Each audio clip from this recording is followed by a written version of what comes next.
So very simply, in a regulatory framework, the rules have to be the same for everyone. You can't adapt the rules for one. You can't adjust rules for anyone. It is because as a country, we have made a decision and it is important for us. And it's not just about redressing the past. It's also about growing the middle class.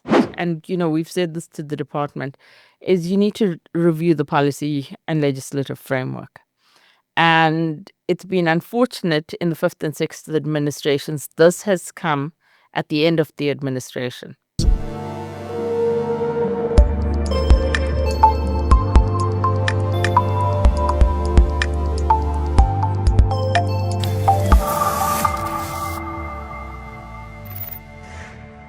Hello, welcome to ITWeb TV. My name is Simnike Mzekanda.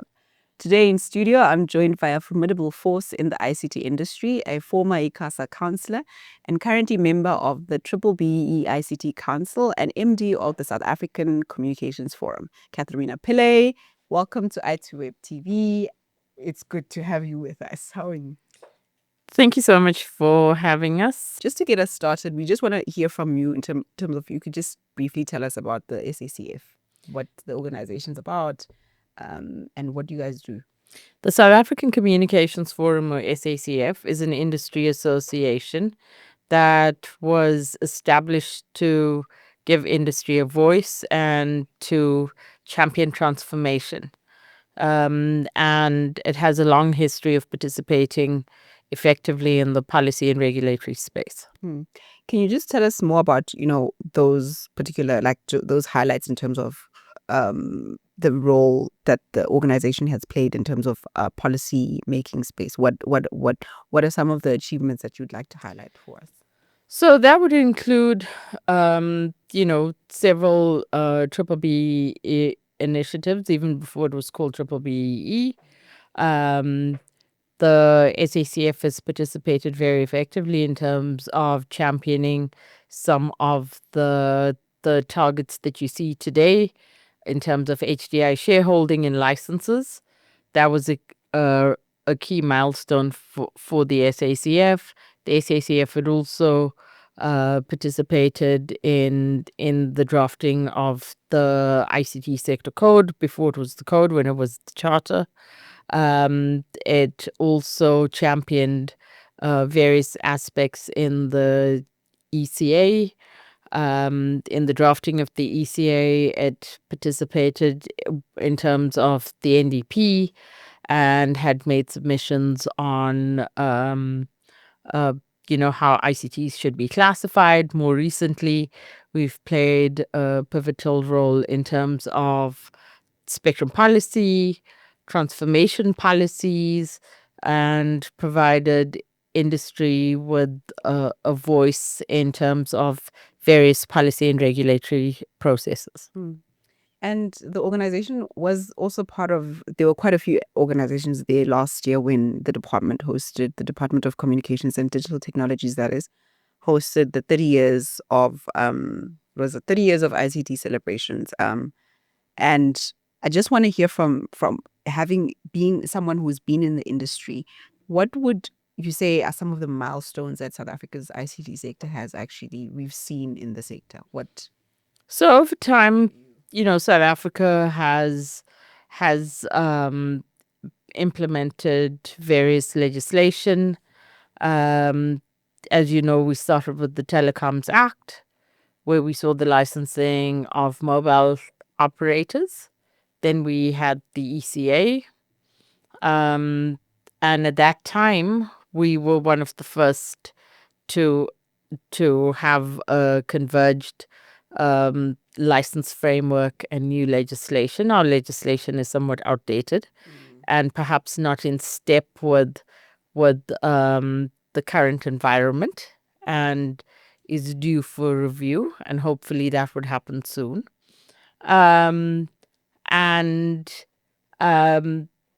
There've been various initiatives over time.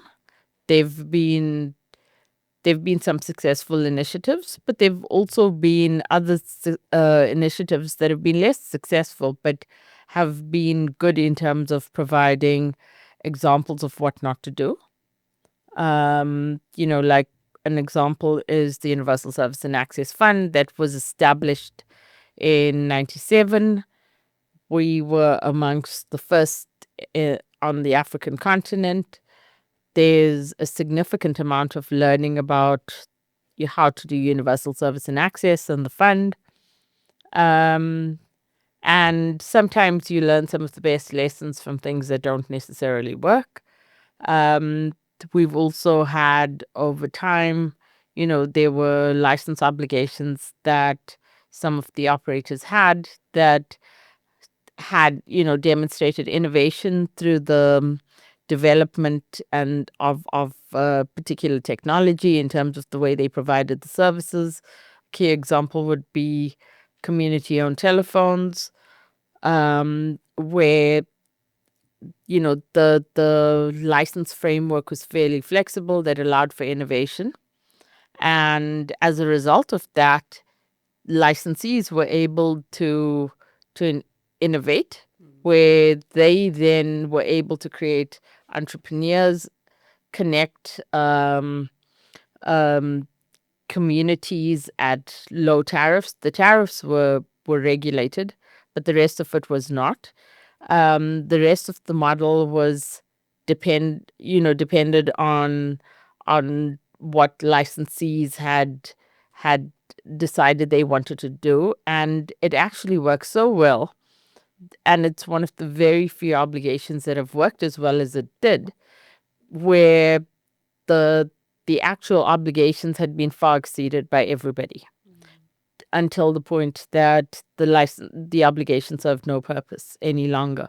But if you look at it today, obligations are far more regimented, and in some ways limits innovation, because there's a very specific product at a specific service, that has to be provided. And perhaps that's one of the lessons that we haven't quite capitalized on, that the object of policy and regulation is to create an enabling environment and stimulate innovation. Because the reality is, as a policymaker, as a regulator, you are never going to envisage all scenarios. And your objective is really to provide connectivity. And as a country, we've decided that we want ubiquitous connectivity. We want services at affordable rates, and it doesn't matter where you are. So that is what we should be seeking to stimulate, rather than being prescriptive at the end in terms of what a consumer gets. So how then do we achieve ubiquitous connectivity? What needs to happen from a policy style? From a policy and a regulatory perspective, what you need to do is reduce the rules. You don't necessarily need to have all the kinds of rules that you have, like, for example, and you must have heard this in various environments where leaves are an issue. It takes a long time. It varies from municipality to municipality. We've seen rents being added in terms of the, the cost of rolling out a service. And if you dig a trench and you put in an ICT or you put a water pipe, what's the difference? Same trench, right? Um, and but the costs are different. And when you look at these things, that's an inhibitor. And if our priority project for more than 15 years has been reducing the cost to communicate, you can't increase the input costs and expect the output costs to be lower. Given that you want licensees to, play their part, government equally needs to play its part in reducing those costs in terms of, the input costs, so that you get the most affordable rates for consumers. And I suppose outdated regulation is among the challenges that players in the sector might highlight without putting words in their mouth. But I just wanted to hear from you that it's been 3 years of, a celebration of the ICT space, and post in a democratic South Africa. What have been the other challenges that you think the players or whether it's small players, like small medium enterprises, or like the big guys? What are some of the challenges that have, We need to ensure that our policy and regulatory framework is in step with the reality that we find. You can't, and the rules need to be equal for everyone. And you need certainty. There can't be confusion about the application of the rules. We all need to understand the rules. We need to understand how the rules apply. And we need to know that that is simply the process that's going to be followed. There's not going to be a deviation. Because when you do that, you create uncertainty. And when you create uncertainty, that doesn't augur well in terms of investment. People talk about investment of future players. You also need to recognize the investment of current players. Their investment has been substantive. I mean, yesterday we were at the launch of the digital transformation platform, where government is trying to digitize services for the consumer. And the DG talked about 82% of the country having coverage. Yes, there is the coverage that licensees would automatically pursue based on need.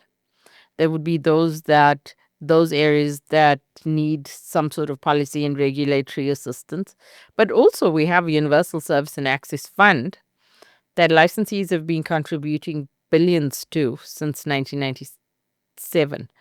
The framework was created in 1997, but the first contribution was made in March 1998 by Telkom. So then you've got to ask yourself, has that fund actually been used in the way that it was intended? And the uses were simple: to extend the network to areas that were commercially unfeasible and to provide subsidies. Have we done that? And have we used the money in the best way possible? If we haven't done that, is it not time to relook at this model? GSMA published a report last year, and they launched it ahead of Africa Tech. And they talked about 11% of Universal Service and Access funds working. Sorry, not 11%, 11. And if that's the case, is our model for Universal Service and Access Fund the correct model? Is it working, or are we trying to fix something for 3 decades with limited success? Should we be looking at a different model? That, in my view, should form part of the process that we have, where we should be relooking at policy and regulation. For example, in the licensing framework, due to an unintended consequence of the LTEC judgment, there are between 400 and 500 licensees. That's a lot. And they have the same sort of license as the mobile operators. But are they using it for that purpose? No. There's a limited application of the licenses. And when you look at the regulations largely focus on the few, but they license the many. Yet, if you take that back to the ECA, the ECA then talks to a policy directive being required for ICASA to be able to issue an ITA. Now, there's no correlation between the two. During COVID, we've seen how various regulatory processes could be made more efficient. After COVID, even during COVID, there was no evidence that demonstrated anything other than the processes worked. Yes, you reduced the time frames, you made processes more seamless. Why did we go back to pre-COVID? We've learned something. We've got learnings. We've got evidence. Why do we go back to that? Should we be looking at what the framework that should apply. You know, do we need to license everything? How do we license it? What's the most effective way of doing it? But that's a conversation that's been coming up a lot in terms of we did things so seamlessly during COVID. How are we back to the old way of doing things? So how do we who's responsible to get us back to that COVID and just after COVID time when regulation and policy making was made more seamless. Well, the department didn't let a good crisis go to waste. They showed us how efficiently services could move. It wasn't a perfect situation because we saw that middle class households were able to continue fairly seamlessly because you had connectivity, you had space in your home, because that's an important element. Because if I have very little space and 5 of us have devices and we have maybe 2 bedrooms and a lounge, how do we effectively use the devices, especially if we've got to talk and things like that?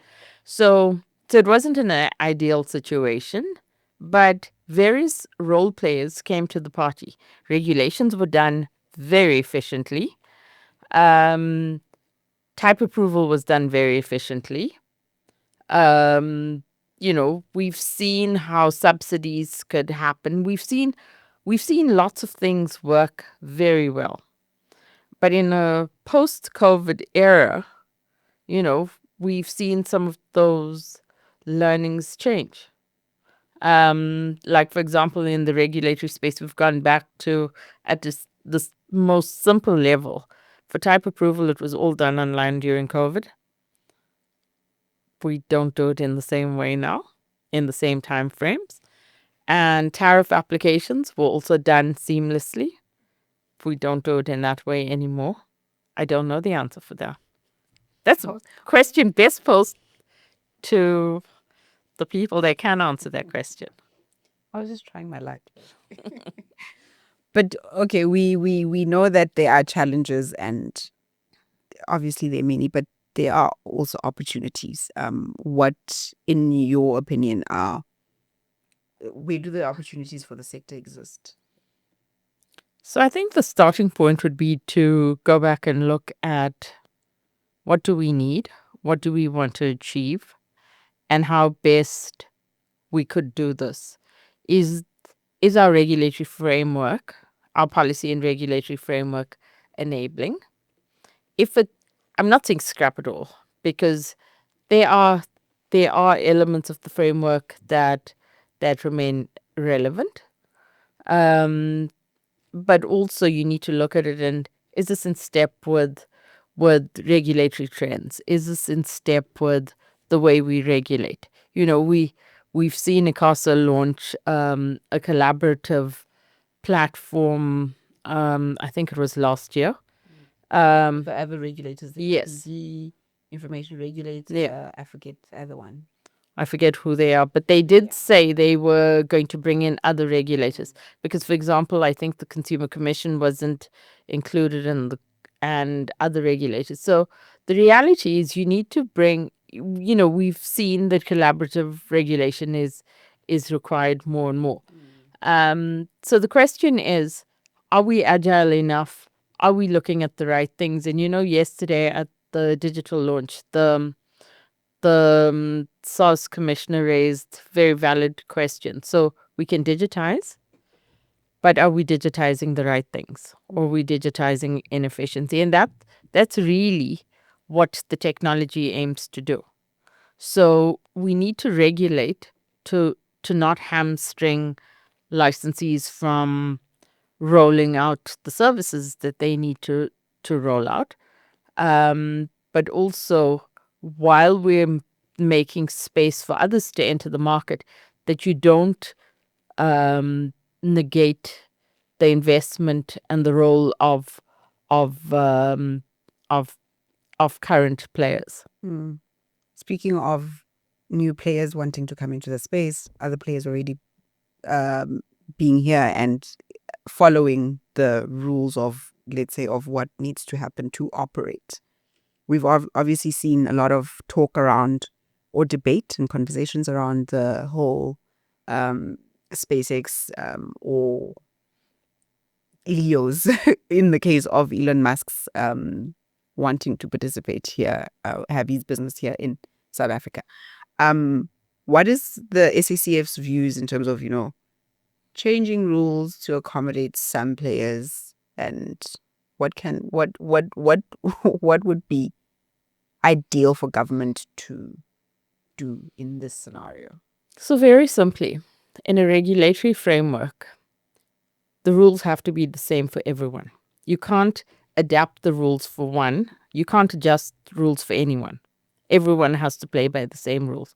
And you also have to accept that this is an extremely investment intensive sector.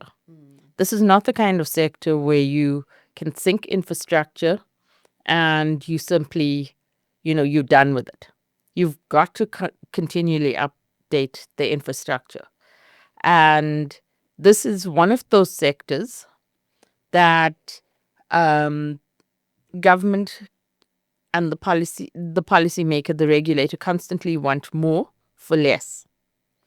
So you find licensees continuing to invest and continuing to achieve those objectives. But at the same time, you can't then create a different framework for some, because if you do that, it impacts, the ability of people to invest, because the reality is you invest and there's a rate of return. So when you muddy the waters and you change the rules, then it makes it more difficult. So for example, with the example you've used about SpaceX or anybody, nothing stops you from getting a license today. There are challenges in terms of how you get the license. So firstly, you can apply for an individual license if there's a policy direction that allows ICASA to issue an ITA. In the absence of that policy direction, you can buy a license and you do a license transfer. So you can apply to ICASA to do a transfer of control where you transfer a portion of the license, or you can do a transfer of a license. And we've seen numerous applications, of over more than a decade. So that is the case. And the regulatory framework requires you to have a 30% HDI stake for any application that you make, whether it's a new application, a transfer of control, or a transfer of a license. And that very simply is because as a country, we have made a decision and it is important for us. And it's not just about redressing the past. It's also about growing the middle class and making, which would then contribute to economic development. And it's also important because it's important that our demographics are reflected across all sectors of our economy. And that includes ownership. So in terms of the legislative framework, you must have 30% HDG. So if, for example, somebody doesn't want to comply with the equity targets, then they don't apply for a license. But nothing precludes them from going to partner with a licensee, because they won't have a stake in the license, but they would be able to be a partner. So if you really wanted to come into South Africa and you wanted to provide your services, I think there is a way that you can do it. It doesn't mean we have to change our legislative framework for a particular licensee or prospective licensee. So the options are many. There are. There are some. Also, just to following up, we also hearing that, not hearing, we know that there's a challenge around connecting the unconnected, which is where the ideally the why the likes of Starlink are wanting to come into SA, and that's how it's presented, that's the part of the plan of connecting those people in areas, those communities in areas that are hard to reach. But how does the country go about addressing the challenge of being unconnected, if we're not, let's say, looking at satellite only, but yeah. So there are various initiatives. Licensees have rollout obligations where they need to connect a variety of people. Then you have the Universal Service and Access Fund that's meant to do that. You have SA Connect that seeks to do the same or similar thing. And satellite would be another mechanism to do that. But I don't believe that it's going to be the panacea that's going to suddenly and miraculously cover the whole country, and it's going to connect all underserved communities. I think it will be part of the technology stack of licensees, and it would be part of the solution that they would provide, where you would get connectivity. But I don't think it's going to be the silver bullet that it's purported to be.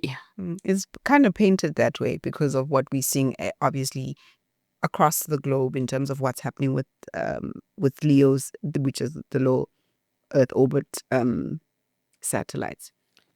But it also comes at a cost, right? So the people that aren't connected or have limited connectivity today, what are the challenges? It's not only a matter of access, it's also the ability to afford the service, which is the fundamental difference between service and access, right? That I either buy a slice of the service that I can afford, or I get the whole service. And if you look at the pricing of satellite services, are we going to achieve that in low-cost communities? I don't think that's necessarily the solution. That's why you have a myriad of connectivity solutions which seeks to provide access. And, when you look at service providers, it's not that we don't have other satellite service providers. There are various satellite service providers that are providing connectivity in various ways as we speak. And the models may be different.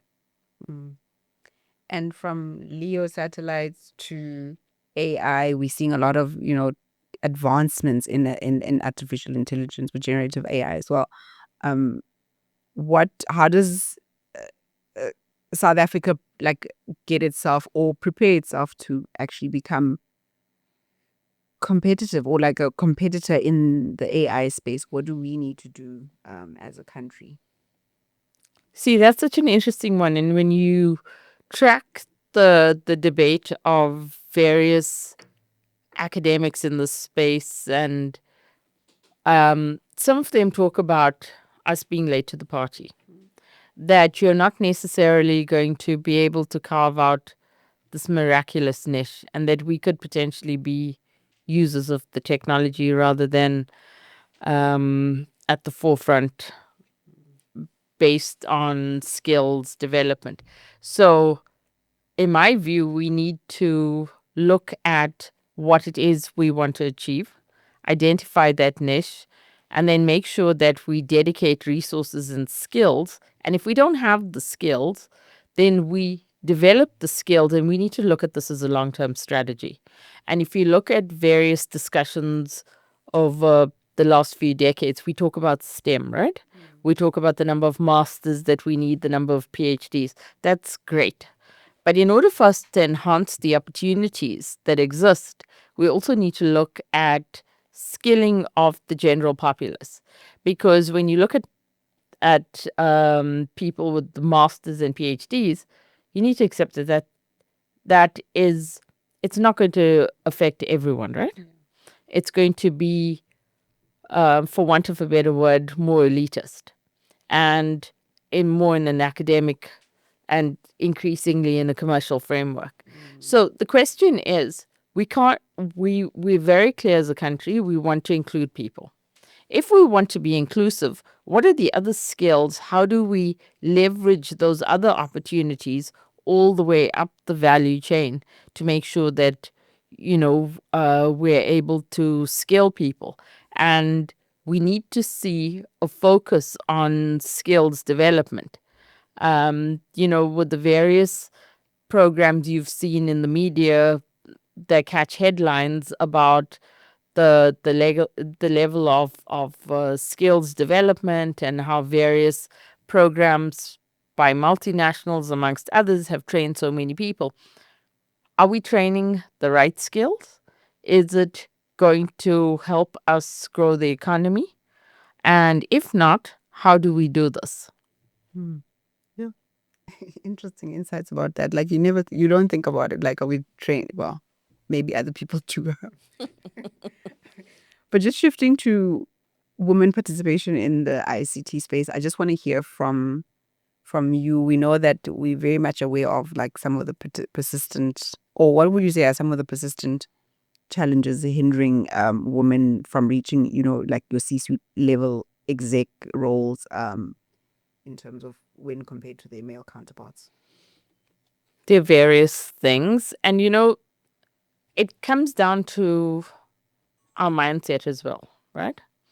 Because are we starting at home? Yes, we have the training. Yes, we have quotas, which is great because it all contributes. But we also need to start in the home where we are no longer looking at things as what's the girl's task, what's the boy's task, what's the boy's role, what's the girl's role.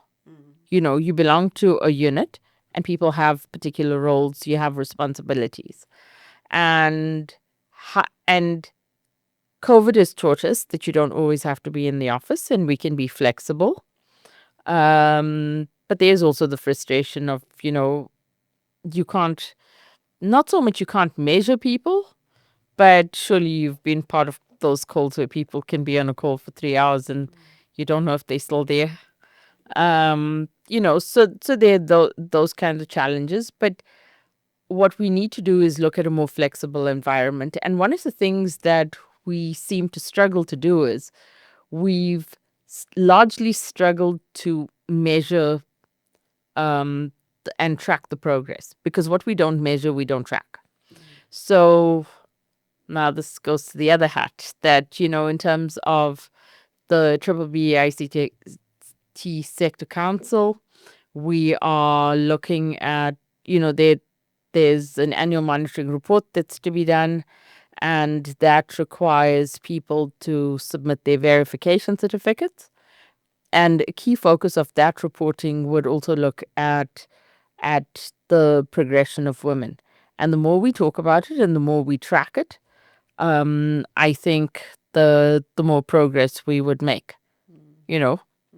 Speaking of tracking, I remember, I think this is quite an old stat. It could be from like 2016, if I'm not mistaken, that less than 20% of South African women occupy C-level exec roles in South Africa. I don't know. I think my stats might be a bit outdated as well because I don't know. Your stats may be a little outdated, but we still don't have the kind of progression that is ideal. Yeah. I can't give you a figure because I don't know it. But also, there's things that we can do. I was recently at a telecoms conference and there wasn't 50% of women on the panel, and so if you're sitting on a panel, as an example, I think if you are, say, for example, a DG, and you look at the panel and you say, sorry, I can't participate because there isn't 50%. What do you think that conference organizer is going to do? And if we start with things like that as well, and even in terms of the participation of women, I think it would make a big difference. And the reality is, if you go to Women's Day events, how often have you seen these to be predominantly women? They are mostly. There you go. We can't talk to ourselves about how we're going to include ourselves. Have you excluded yourself? No. You need to talk to, it needs to be a collective effort that, that you have champions that are in the rooms that you are not in. And some of those champions need to be men. Yeah. Yeah. Just as we wrap up, I just want to hear from you in terms of what's next for the SACF. What do you guys as the year as the year continues? What's next for the organization? Hopefully, one of the key focus areas would be that, and we've said this to the department, is you need to review the policy and legislative framework. And it's been unfortunate in the fifth and sixth administrations. This has come at the end of the administration. And it usually comes in the last year, in the last few months. And the problem with that is it's never crossed the line. It's never made it over the line because you haven't had enough time. So ideally, you want to do that. Okay, we're a year into this administration. At least if we start now, hopefully we would be able to complete this by the end of this administration, because you can't continue to be left behind. And the reality is, this is a key driver of the economy. So you need to make sure that this sector has the necessary enabling legislation to be able to move forward, because it underpins everything.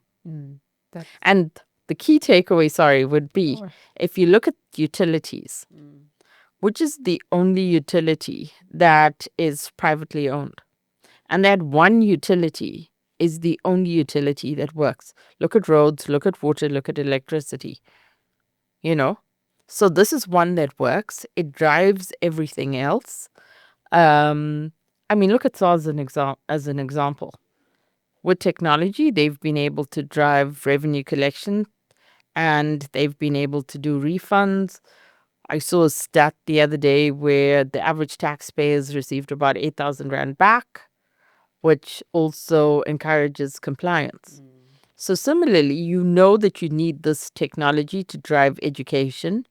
Hopefully it would help with, fixing potholes and robots and all these other things. So it's one of the most critical sectors. Yeah. Therefore, you need to make it work as effectively as is possible. The other argument is that you mentioned is that it's a critical sector, but it's kind of, from how I've perceived it or seen it, what I've seen is that it's treated as it's not given the priority status that it actually, I think it deserves. I don't know. I don't think it has been given the necessary status that it deserves. If you look at it, there's been lots of challenges that impeded continuity. And the reality is, we can't fall behind because it impacts the economy. So we've got to make sure that we have stability and we are able to be as progressive as we can. And this is an opportunity to create inclusivity. And we need to seize those opportunities if we're serious about economic growth. So stability and inclusivity. That's, well, obviously not an enabling environment. Thank you so much for your time, Rita.